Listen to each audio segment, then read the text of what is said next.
The removal and looting of ancient artifacts has been going on for centuries.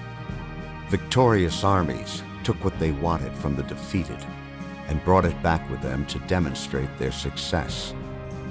Grave robbers stole precious items and sold them to the highest bidder. In the 19th century, modern Egyptology began to gain popularity in the Western countries. The big museums and private collectors began to fund excavations with the removal of antiquities in mind. Greece, Turkey, Iraq, Syria, and Egypt had a lot of antiquities that were excavated and shipped off to museums and collectors, mainly in Western countries.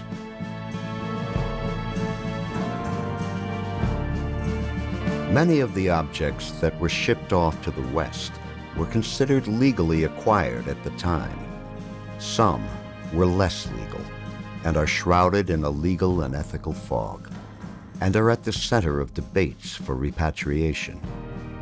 The Parthenon marbles and the Rosetta Stone would never be removed today as they were centuries ago.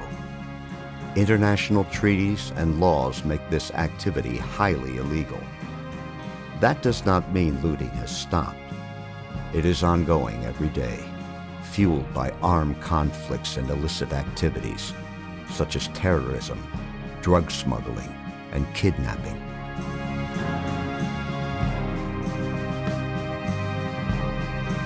Recent examples of massive looting include the way the terrorist group ISIS funded themselves in Iraq and Syria, and the looting of the National Museum in Baghdad in the wake of the United States invasion. When I heard the news of the looting of the Iraq Museum, it was as though I was personally attacked. I didn't really know anything about Mesopotamia or Islamic culture, and I didn't have a particular fondness for their art and culture or anything. But I knew that this is very, very old. And when something is very, very old, it's like this saying, when a person is very, very old, it's like it's everybody's grandmother or everybody's grandfather. So it was as though it was my own heritage that was being destroyed. But what really struck me even more was the fact that I didn't know that looting has been going on for a long time around the world, not just in Iraq. I asked myself, how could I not know? How could I afford to continue to not know? It was that incident that opened my eyes. And I think about it this way. If I could be moved, an advertising person who knew nothing about this, enough to actually eventually quit my job. I actually quit my job to volunteer full-time for SAVE. I am sure I'm not alone, that this could be the beginning of change.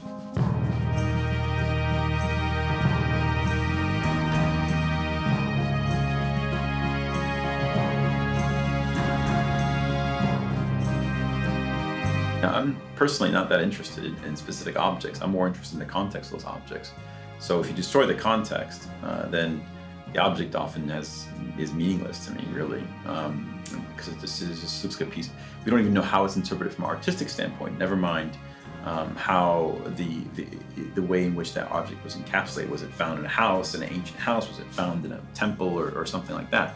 So there's a scientific loss that happens when you destroy something to get something else. The problem is that when you remove objects from countries and sell them in other places, then you're basically removing the power, the authority that those countries and people have in terms of their own heritage. You're removing their basically rights, I would say, universal rights in many ways, for them to determine the fate of their history. Oftentimes it is the people who live near these sites that are actually looting these sites, but that's done out of poverty. It's done out of other kinds of factors like war and devastation.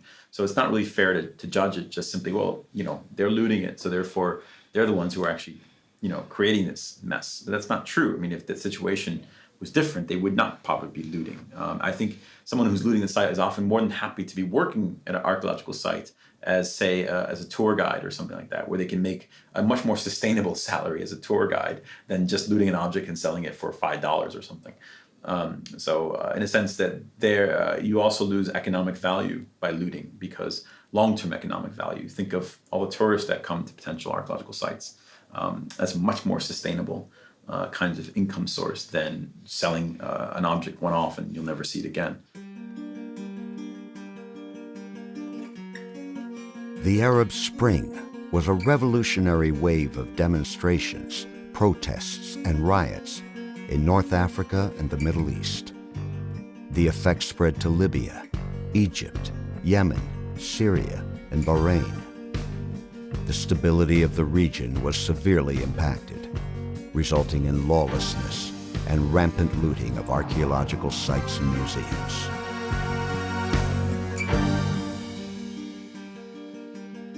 Well, Egypt post-2011, just on the 28th of January 2011, when the police forces withdrew from everywhere, looters just decided that this is heaven. And they were calling each other in microphones in the different villages.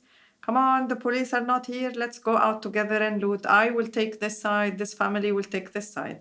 And even in the Memphite necropolis, in a village close to Abu Sir, full families were going to loot, to illicitly dig for objects. And you'd find the women even making picnic baskets for their husbands and pans of food so that they can continue digging the whole time. And I remember then when we'd ask them, why are you doing that? They would respond, because this is the government, and the government has been stealing it for so many years. So this is our time to have a share. So in a way, they were reappropriating heritage in a very negative manner, which was not the case, for example, at the Theban necropolis. At the Theban necropolis, because people were directly involved in dealing with tourists and working on archaeological missions. When the Armand prison was opened, the Gurnawis and the people of the villages there went out with their small rifles and sticks and completely protected the Theban necropolis, with just very few incidents of looting, unlike what happened at the Memphite necropolis. So you could easily see how the villages that were profiting from the heritage protected it. The Cairo Museum overlooks Tahrir Square, where demonstrators camped during the Arab Spring. In January 2011, while the police were busy suppressing the demonstrators, looters broke into and vandalized the museum and stole important pieces.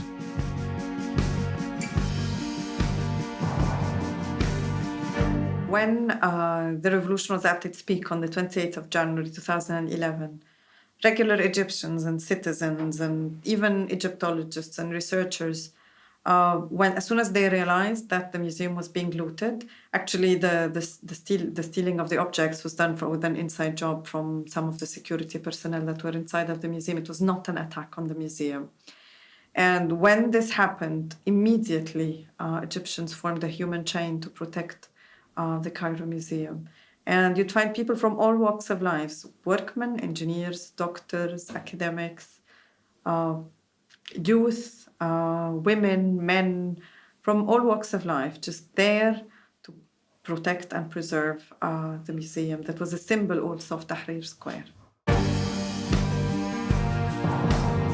In the wake of the Arab Spring, unrest in Syria escalated into a full-scale civil war, with international powers contributing to the unrest.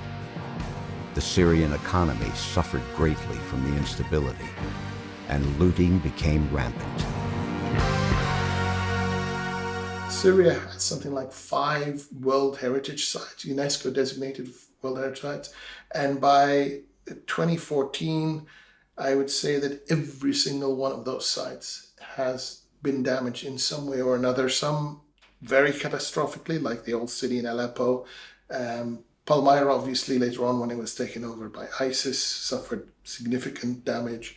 But every one of them, every single one of those sites has suffered some form of damage as a result of the conflict. But then we also began to hear from quite early on another type of damage, and that is associated with looting. That was the other major problem for us. Most people may not know this, but every Syrian knows this. They know that they live either on top of an archaeological site, right next door to an archaeological site, or within a stone's throw of an archaeological site. So for us Syrians, we know this.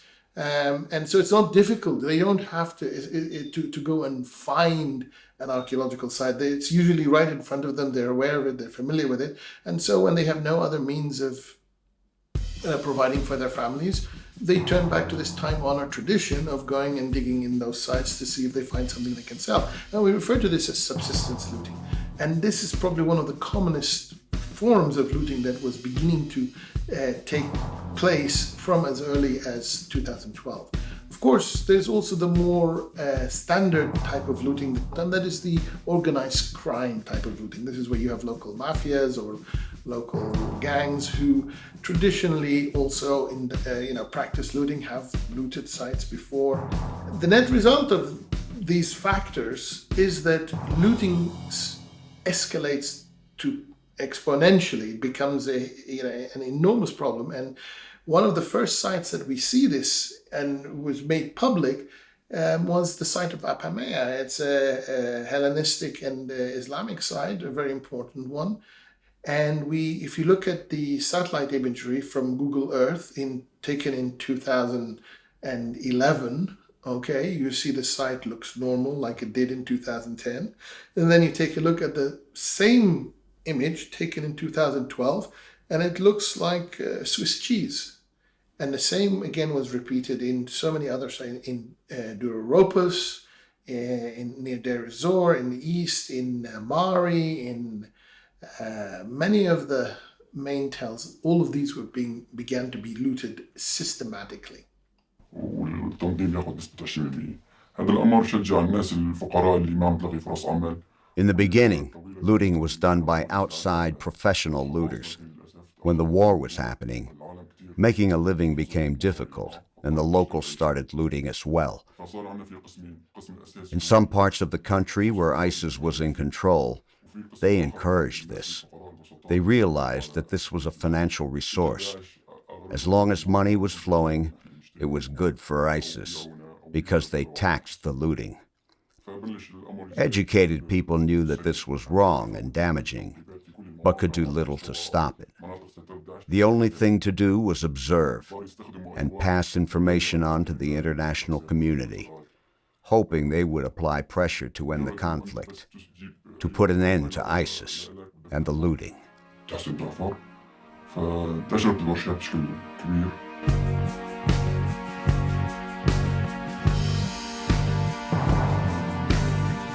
Yeah, I mean, I think it was obviously very shocking and depressing as someone who's is concerned deeply about the history of the region.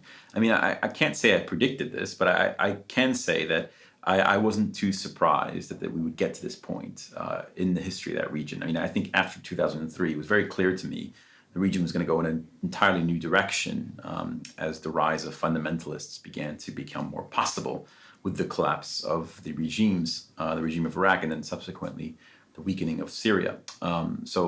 This seems to be the trend. We see this now in Libya and Yemen as well. So unfortunately, and the way these groups are manifested. We saw gangs becoming organized in Iraq already in 2003. So they're learning as well. They're becoming better at the game, so to speak. So they're becoming even more organized. And ISIS really, in a way, represented to me the apogee of organization. That they were smart in using these kinds of things as propaganda, blowing up places, but they also, behind the scenes, were looting things and selling them for money. So in a way, it kind of dawned on me that basically this reflects a long process of learning. We saw it in the Bamia case with the Buddhas. That was a case where they blew up these objects to make a statement, but they were also looting at the same time. So that this is part of that propaganda machine and part of the sort of attack against heritage to recreate a reality, create a kind of year zero effect, taking an analogy from the Khmer Rouge period, kind of idea that this is now going to be the starting point of our history, as opposed to actually having a reference to a much more ancient history.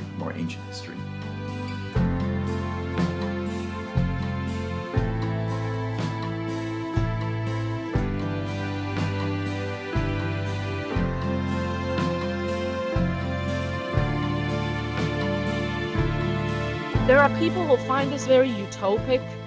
Change comes from ideals. Without ideology, we just keep doing the same thing over and over and over again. And looting has been going on for so many years. When are we going to stop?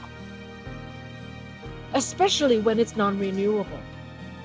And I think it's too big a price to pay to meet this desire that I could not understand, to covet these objects at any price, without any questions asked. I think it is much more important to focus on our undiscovered past, which is locked in objects that are still unexcavated and not looted. So the problem now is that, and this you particularly see this in London, is that most antiquity dealers, or many antiquity dealers, particularly the high-end antiquity dealers, are sort of private galleries, collections that you make an appointment to see them. Then they show you the objects. So we did that, we made some appointments, but then, it's a very controlled process. So it's very hard to police and regulate this market. And this is the problem I have, is that it's not something that's easy for us to know what kind of objects are being obtained and then sold. The documentation for many of these objects is very poor. There's no clarity about how life history of something. So, if you buy a television in the supermarket or somewhere, you have more information about its life history. It came from China or someplace and all this, but you have no idea with antiquities. Yet they're selling them for thousands of pounds, or sometimes even up to £1 million pounds or more. So something, or dollars. So something really expensive, high end, but yet you know nothing about it. So I find that never mind the antiquities and the heritage importance, just as a buyer and seller, it just seems odd that you have a market that has no clarity about its sort of origin for the chief substance that's being traded. We would find that kind of unacceptable with most products, so I don't see why not we can't do this with antiquities.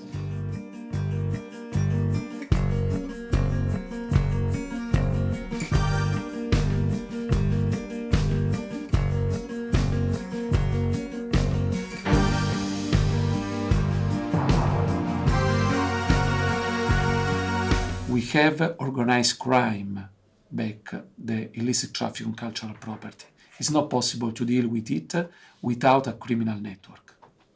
And we have in the market, we have objects, genuine objects that were illicit excavated in some areas, as well as fake objects, fake archaeological objects. Especially we have several hundreds objects seized, if you're talking about Syria, Iraq, seized at the border of Lebanon, Jordan, Turkey, that are recognized as a fake. Because unfortunately the illicit market wants to have objects coming from this area. If they have problems to find the original one, they produce it and you put on the market the fake one.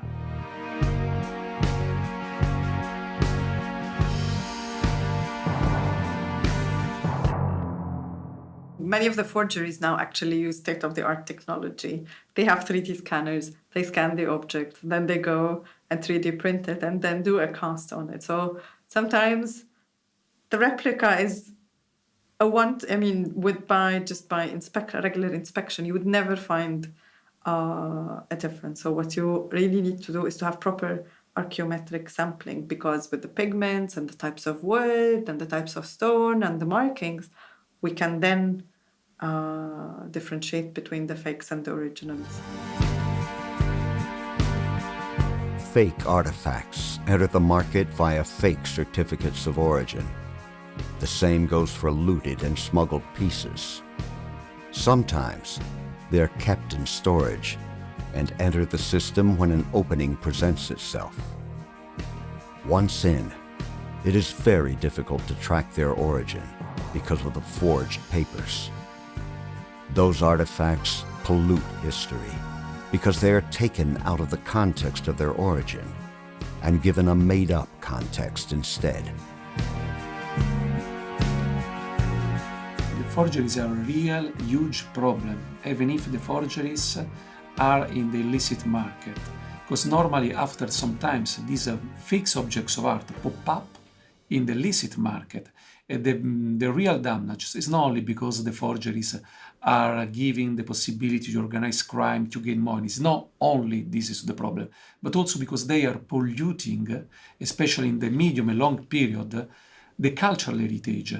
Because sometimes it's difficult to understand if an object is fake or genuine. Well, if the fake objects of art is inside the market, the illicit market, for a long period, after that it will become original. There are a few fakes on display in many international museums, but they're not as many. But there are a few fakes that were passed as originals and are on display in many museums.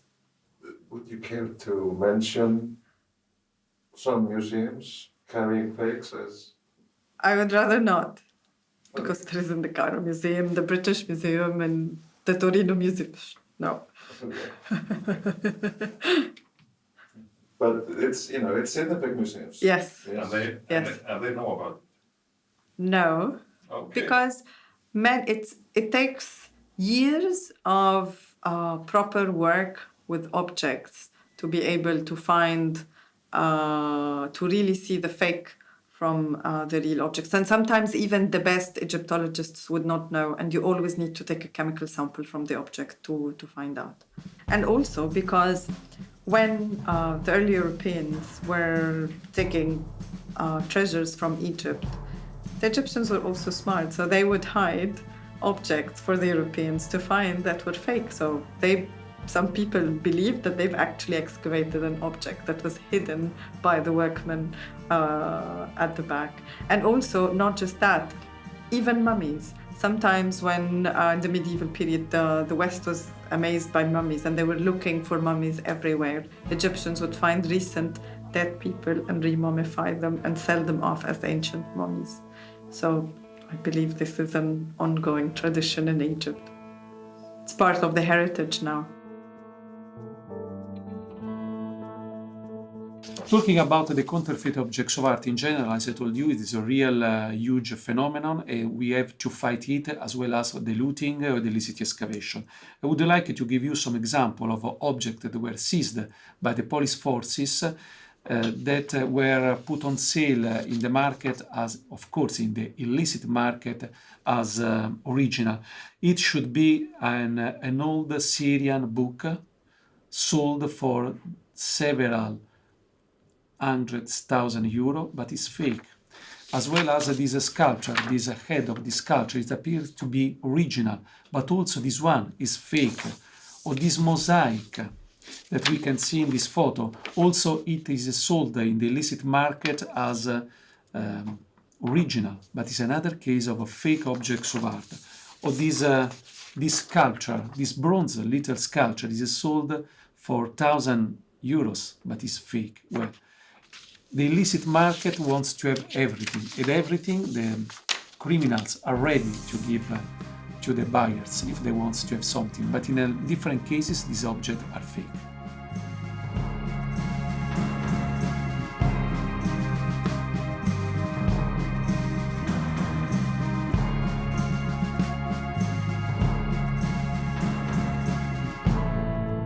Now we know that the illicit traffic of antiquities is one of the hugest illegal businesses. I mean, UNESCO is estimating that it's several billions a year. So together with the illegal traffic of arms, drugs, it's one of the big businesses.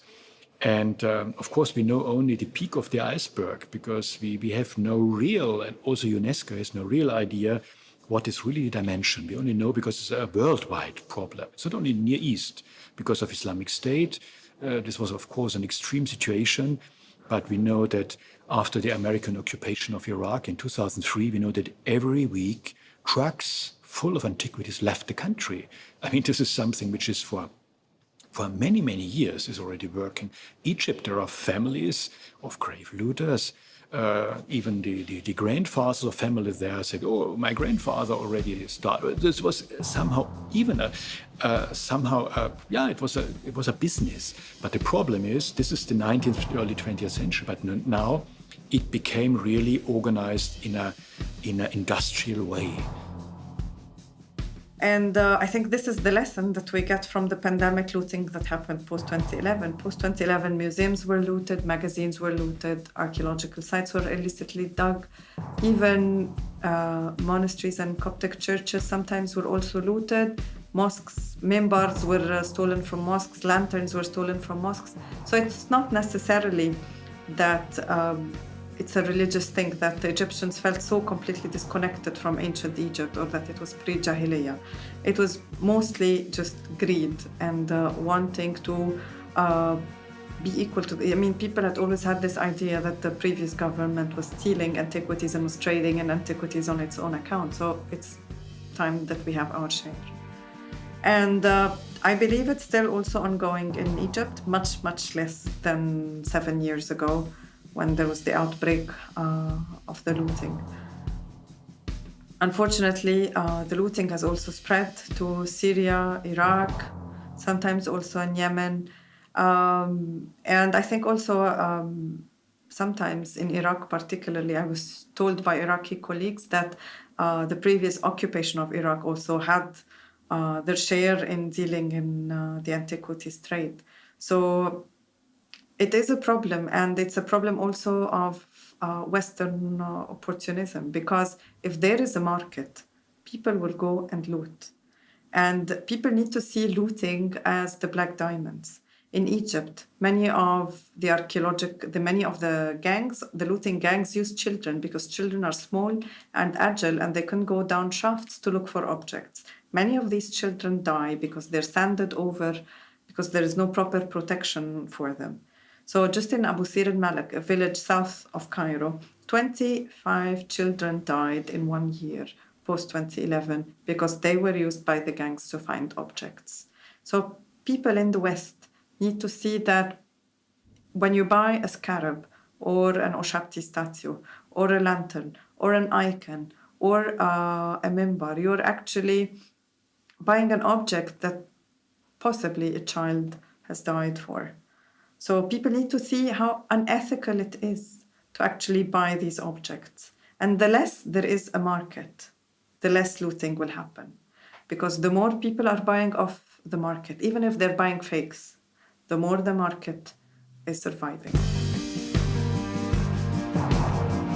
It's not simple, of course, to give a full dimension of the phenomenon of the illicit market, of the illicit traffic of cultural property coming everywhere. For sure, all regions of the world are affected.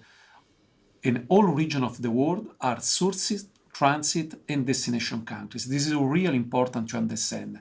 Until now, what is normally thought, is Europe or United States or Japan are the most important market for the illicit smuggling as a destination market. But unfortunately, it's not in this way. The illicit market is going everywhere. It's changing the routes also as a transit to try to avoid the action of the police forces and as well as of the customs. And we can understand the dimension of this phenomenon only if we have seizures of the objects that were stolen or illicitly excavated. And of course, it's not simple to seize the object in the illicit market. What we are able as a police forces or as a custom, unfortunately, is a little part of the full illicit market. Well, if we don't have the seizures, we cannot clearly understand the full phenomenon. Last year, 300 objects coming from the Mediterranean area, Greece, Egypt, Italy, and also Syria, were seized in Uruguay in one auction house. It really is strange because normally we don't think about South America as a destination countries. It was really, really strange. Well, how much is deep this phenomenon, we don't know, but for sure it's a real serious international crime. There are some rules already in the books about this. but they're either poorly enforced or not really very comprehensive in coverage. And also they're easy to go around in the sense that you can forge documents and things like that. And the rules are not very tight in terms of how they're implemented. And those bodies that do sort of do some implementation are not well funded or well sort of established. So it makes it quite easy as a market to do lots of illicit activity, essentially. So it's like anything, without any proper checks and balances, there's lots of room for mischievous kinds of activities, nefarious activities, and that's particularly, I think, is what's happening here with a lot of the antiquities market. Not just in the West, I should emphasize, or even places like Britain, but certainly other countries, this is the same story.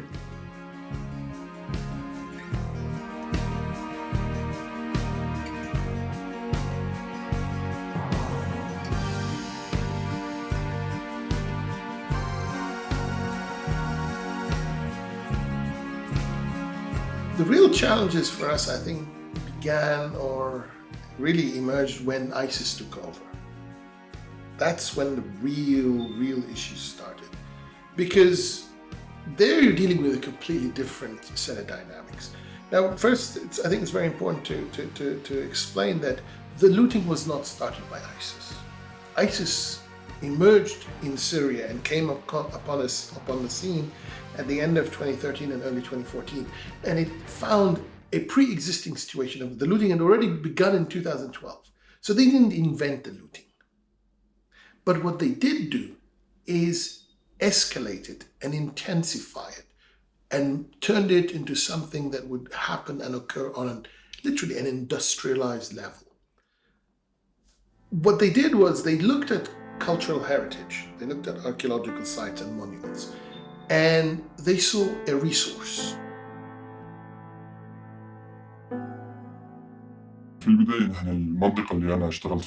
After ISIS took over, it became much more complicated and dangerous.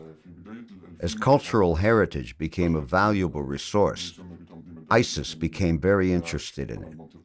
They established offices and had men all over excavating, and it became much harder to operate in secrecy. On numerous occasions, I almost got arrested simply because I was in the vicinity, so I became a suspect. The ISIS operations are so diverse, you never know who you're dealing with. I had to be very careful about whom I talked to and what I said. Otherwise, I could be arrested and promptly executed. ISIS looks at cultural heritage. It loots what it can loot to sell. And what it cannot sell, it will then use in other ways for propaganda purposes. So when, or for purposes of intimidation or for blackmail, or to them, it's a multi-function, multi-use resource. And the amount of damage that this was causing, you could chew up a hotel in a matter of a couple of weeks. And we started to see imagery of that. So operating in ISIS territory under very extreme conditions, being able to gather this information, photograph it, and then report on it, that was a huge challenge for us. There was major looting on a site on the banks of the Euphrates River. I was able to plant a worker on the site who took photos of the diggings and the finds. That's how we got some of the information that we used to track where the artifacts went. They ended up at the Raqqa auction, where we lost them. So we took it as far as we could, given the resources we had.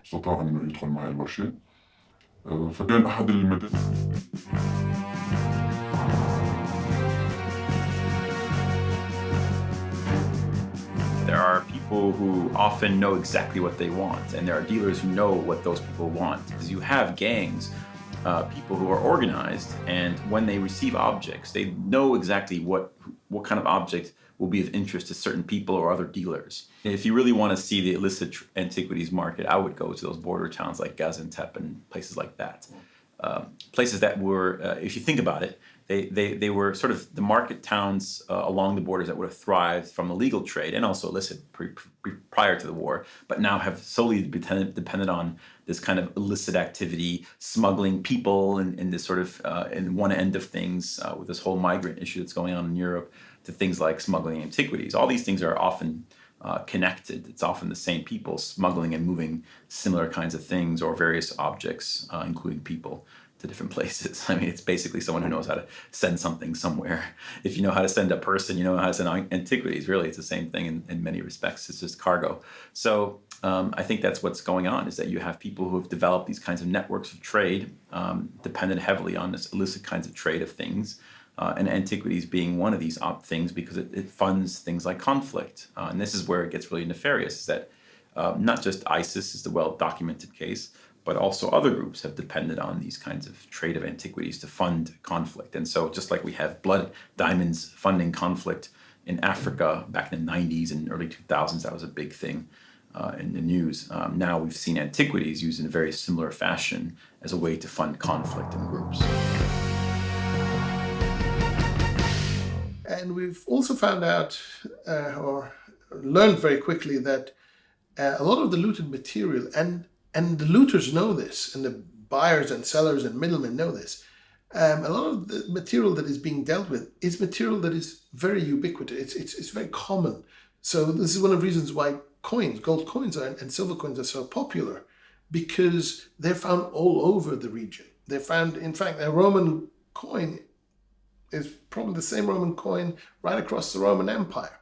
So it could have been in Spain, it could be in England, it could be in Rome, in Italy, it can be in Libya, it can be in Syria. So how do you prove that this Roman coin that you saw on sale in a store in London came from Syria and not, say, from a legitimate collection of coins in France?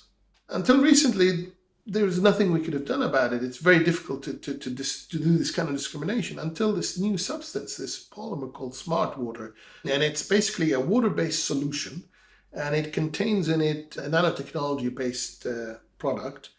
And it contains these elements, trace elements, that provide a unique signature. So each sample, each application is a unique signature, a unique sort of mark. And by then applying this solution, this water-soluble solution, onto artifacts, onto objects, we can use the uniqueness of this material to be able to determine where it came from.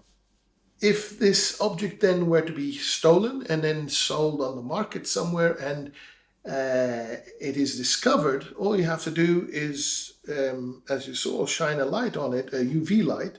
And if it has that residue, the SmartWater residue, because it's invisible, when you apply SmartWater, it is completely invisible. It doesn't show unless you then shine a UV light on it, then it will show up. And then all you need is a microscopic sample of that. It's analyzed, and it will tell you exactly who applied it, when it was applied, where it was applied.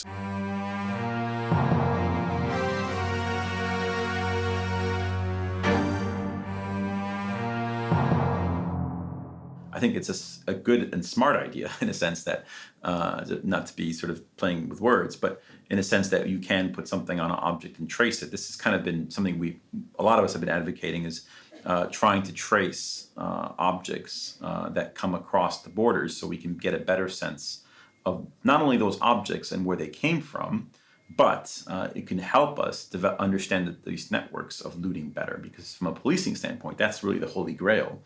If we understand those networks of trade, then we can get a better sense of who's involved, how the structure and organizations operate, and the kinds of smuggling networks that may be applying themselves to this. Because it's not going to just be antiquities. If someone cracks this, they're going to probably discover these people are involved in a whole slew of different things.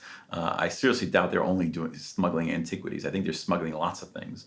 And so I think it'll be potentially this kind of thing can be quite informative for just law enforcement in general.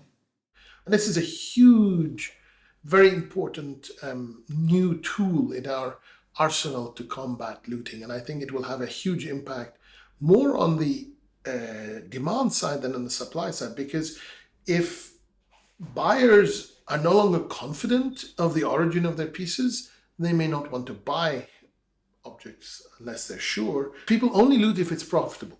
If it's not profitable, they'll stop looting. If they and when there's a glut in the market, they'll stop looting. We've seen this happen. There's too much material, prices go down, they'll stop looting. That's how it works.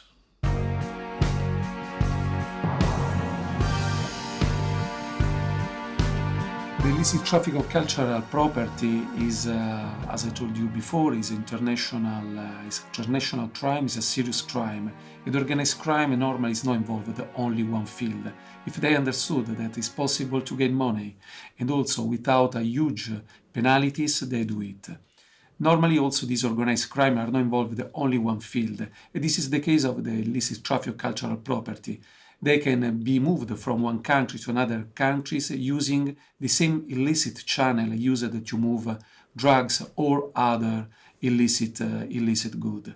Well, we have evidences about this link, about money laundering and about drugs. These crimes are several times are connected. Well, what looting does to cultural heritage is that it takes an object from its historical context. We archaeologists study what lies above the object, what lies at the object, and what lies beneath it, and then we can create meaning and the historical story for each object. What looters do is that they don't go do that. They go with their hoes, with their bulldozers, just to find any objects to sell. So they change a historical object to just a mere artifact that has no story and has no history, except for very little. So I believe that around 75% of the object's history is lost by looting. Of course, this history is part of our shared history. It tells us a lot about how the people lived, what they ate, for example, how they liked to get dressed, how they were buried, and it gives us all the aspects of the story. So by looting, we lose the story. We keep the object, but we completely lose the story.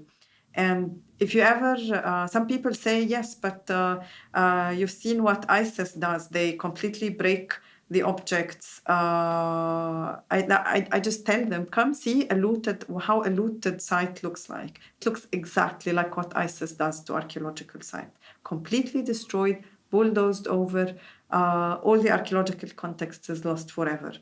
So ISIS and looting are on the same ethical ground, really. One is destroying and the other one is equally destroying. There's nothing called saving an object by buying it off the market. And also, looting is part of the international trade.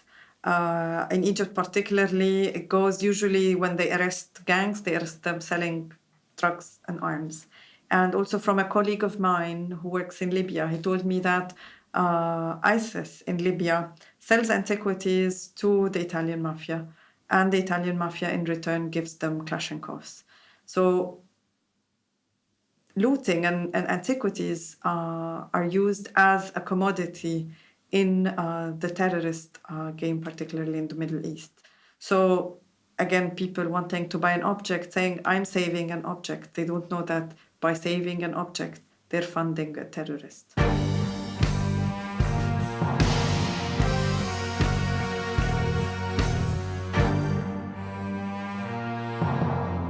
Well, when you see the videos destroying Palmyra or blasting the Syrian palace in Nimrud or Nineveh, of course, it's horrifying. It's simply horrifying. We want to erase, to destroy the history of its people, because Palmyra, for example, was a city where people from the very east, from the very west, because it was one of the endings of the Silk Road, the trade from China through Central Asia towards the Mediterranean, and of course people, and to show the antiquities, the inscriptions which we have, they show that people from different religions from all over the world lived together. I mean, you see the temples, the Baal temple. It was a temple in Roman period. Then it was a Christian church. The Christian did not destroy it. They turned it into a church. And when it was Islamic, when it was conquered by the Arabs, it was turned into a mosque, but not destroyed. Somehow they respected that there have been important monuments. And this was shocking that suddenly someone is coming to destroy it. I mean, it's only you can compare to what the Nazis did during the Second World War, occupying countries and destroying their cultural heritage, in trying to destroying their identity. This is the point. And the Syrians and the Syrian people have an identity, and in their identity, their multiple layers of history is very important for them. And when you see that they're really risking their life, young people trying to support, when you see a half-destroyed building, monument, and they're put in sand sacks and other ways to protect it from collapsing completely. Meanwhile, they're shooting around. Then you understand the cultural heritage, and the necessity of heritage for your identity is not only a Western concept. It's for the people also very important and for their future.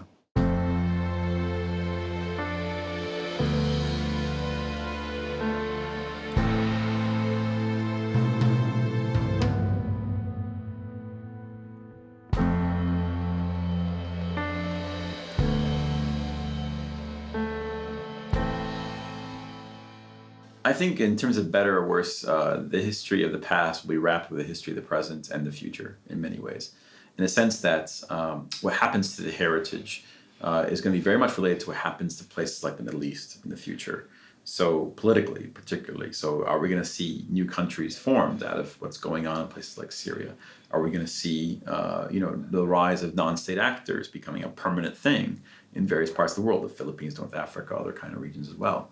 So I think what we're learning is that all these things seem to be connecting the past with the present. So in terms of archaeology and heritage, the only way it can improve is if we now have greater stability in the wider parts of the globe, some political process that solves these regions' problems, because they seem to be long-term problems. If we can find ways to address these issues of political stability, but also population change and sort of growth in regions and economic stability, that will begin to resolve the heritage issue much more clearly.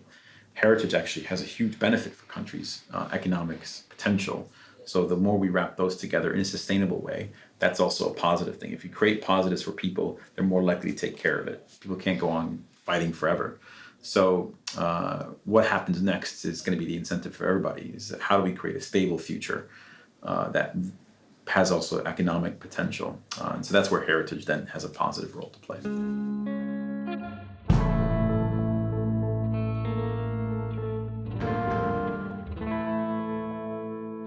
Syrians today are dying on both sides of, or the many sides of this conflict. And even though they disagree on almost everything, it seems that when it comes to their shared history, there still is some agreement. So whether you are from the south, the east, or the west, everybody knows who Queen Zenobia was. Everybody knows where the first alphabet came from. It came from Ras Shamra-Ogarid. Queen Zenobia means Palmyra. Every Syrian recognizes that. So there is that shared community. And also, even as these different groups are fighting and killing each other, yet there are people on both sides also willing to risk their lives to save and protect and preserve cultural heritage. And we've seen that. We've seen that in the opposition side. We've seen that on the regime side.